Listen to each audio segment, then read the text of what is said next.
Welcome to the Saucetown Investor Podcast. When the first humans walked the earth around 300,000 years ago, the average life expectancy was 33 years. Death was quite literally around the corner. Very Tupac voice there. If you know, you know. Wild animals, disease, and murderous opposing tribes competing for limited resources were the rule of the day. Disease and injury were often fatal, as medical treatment was non-existent. Oh, and saber-toothed tigers were a thing. Clothing and shelter were incredibly primitive and thus mostly ineffective in protecting humans from the elements. Food was never guaranteed, as you only ate what you killed. That is, if the thing you wanted to eat didn't kill you first. Life was inherently dangerous. As part of the writing class that I'm taking here in Manhattan, there is an aspect of the class called the booth. The idea is that each week, a few of the students in the class upload a piece of writing that they are working on to the class portal for others to read. Then at the next class, the writer enters the booth. This means that as we go around in a circle, the entire class gets to share their thoughts on the writer's work. The good, the bad, and the ugly. The best part, the writer is not allowed to speak, explain what they meant in paragraph 2, etc., until everyone has gotten through commenting on the piece. The point of this exercise is that everyone gets an organic look at the author's work. The premise being that the writing should have to stand for itself. If you have to pre-explain what you are doing in your writing, the piece probably needs some work. Sounds cool, right? We're all here to get better at writing, and this booth thing seems like a good way to work toward that. The teacher gets done explaining, and the whole class is on board. Well, almost the whole class. A discussion starts up about exploring a safer way to critique each other's writing. Rather than letting everyone give feedback without the explanation or hand-holding of the writer themselves, the writer would be able to hop in at any time to defend themselves, explain themselves, etc. If you're in my writing class and you're listening to this, I simply respectfully disagree with you. I do not think anyone's safety was at stake in our writing class that day. To our teacher's credit, she pushed back on the idea, but in the end, it was to no avail. I also hopped in and mentioned that if your piece is distributed, you are not going to be able to be in the room with every reader and micromanage the way that they read and interpret your writing. So now in our class, there are two different sets of rules for the booth, because safety or something. That same day, I went in the booth with the standard rules where I could not talk until everyone else had delivered their thoughts. I got some great pointers. I got a few things I may not have agreed with. I am marked safe. Everything is fine. No wild animals or deadly diseases threaten Matt's life that day. Throughout history, safety has generally been a word that has been associated with physical safety.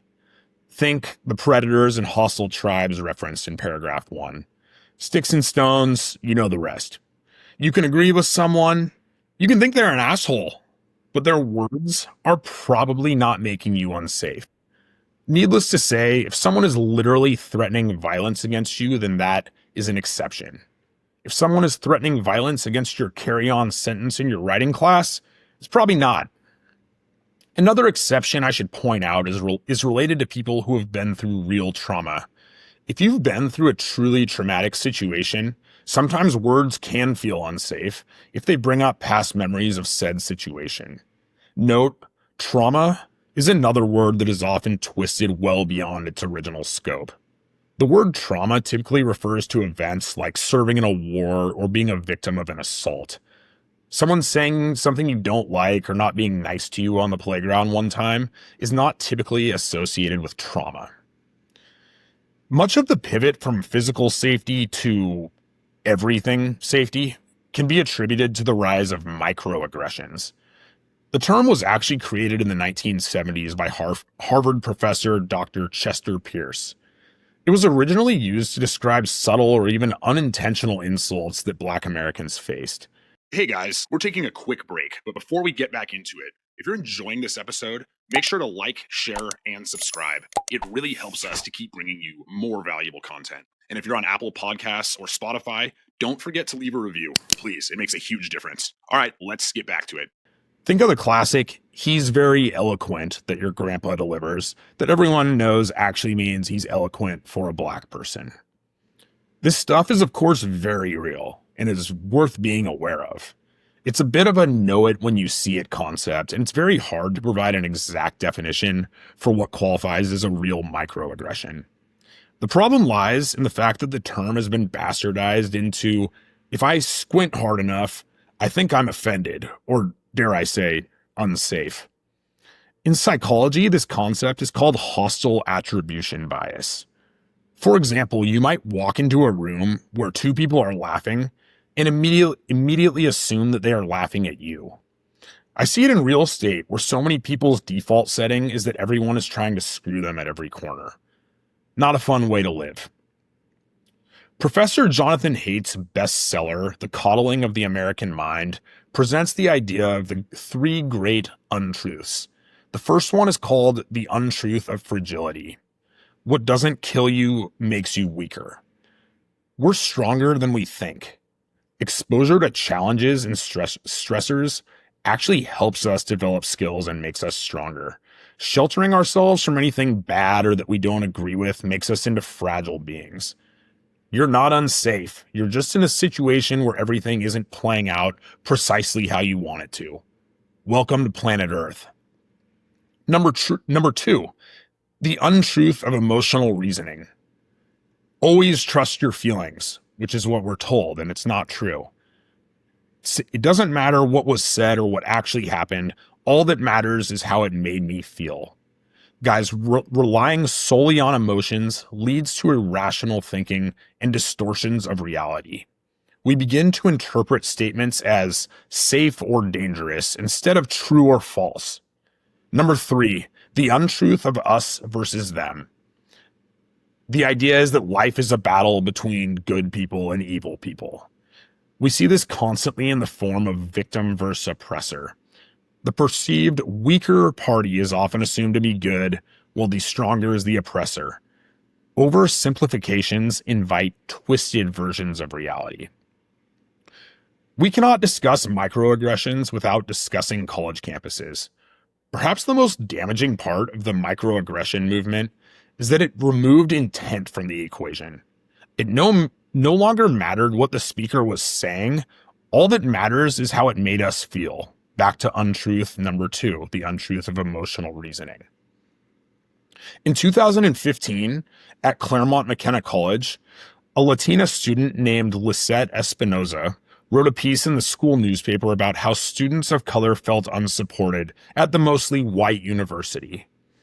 Dean Mary Spellman then emailed Espinoza privately, stating that CMC was working to assist students, quote, who didn't fit our CMC mold. Poor choice of words? Yeah, for sure.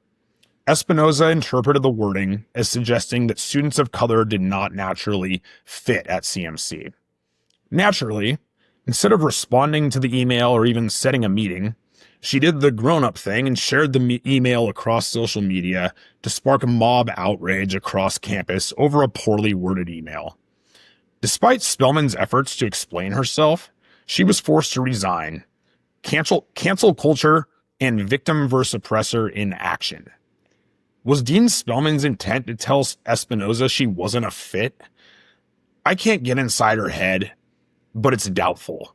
But intent didn't matter anymore. All that mattered was how Espinoza felt. A few years later on the campus of Middlebury College, a political scientist, Charles Murray, was invited to speak. Murray has many ideas, you can look him up, that I find offensive and generally gross, but that's not really the point. The day of Murray's speech, protesters packed the auditorium and refused to let him speak. He was forced to move to a live stream in a separate room. Next, he was physically attacked by students, leaving Murray concussed. The students defended their actions, stating that Murray's presence was inherently violent. The people doing the concussing felt unsafe because of some words they didn't agree with. They, of course, had every opportunity to simply not attend his speech. Better yet, they could have engaged in discussion and stated why Murray was wrong. No matter. I heard a quote from a university administrator the other day. Quote, "My job is not to make people feel safe. It is to make them actually safe." Say that again. My job is not to make people feel safe. It is to make them actually safe. Perpetual victimhood and the bastardization of safety is going to shut us all off from having real conversations. After all, if we block speakers because even one person claims to feel unsafe, we will have no speakers.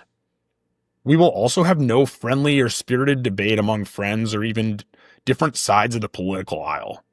If offended is the default setting, life turns into one big contest to see who can be the biggest victim. Additionally, it creates a whole generation of fragile adults who cannot deal with the ups and downs of this thing that we call life. We are blessed to live in a country where free speech exists. It might be wrong, it might be untrue, it might be ridiculous, it might make you feel some type of way. It's also most likely not unsafe. Thank you. That is a wrap for today's episode. Thanks for tuning in to the Saucetown Investor. If you got value from this, drop us a comment and let us know your thoughts. Did you have a big takeaway? Is there a topic you want to see us cover next time? Is there a guest you want to see interviewed? DMs are open. Business is at Saucetown Properties, and my personal, you can DM me personally, is at The Real Matt Cox 4. We'd also like to ask you kindly to please like and subscribe. You can also follow along with the Saucetown Investor blog. That's mattcox444.substack.com. Thanks again, guys, and until next time, keep investing and stay saucy, Saucetown.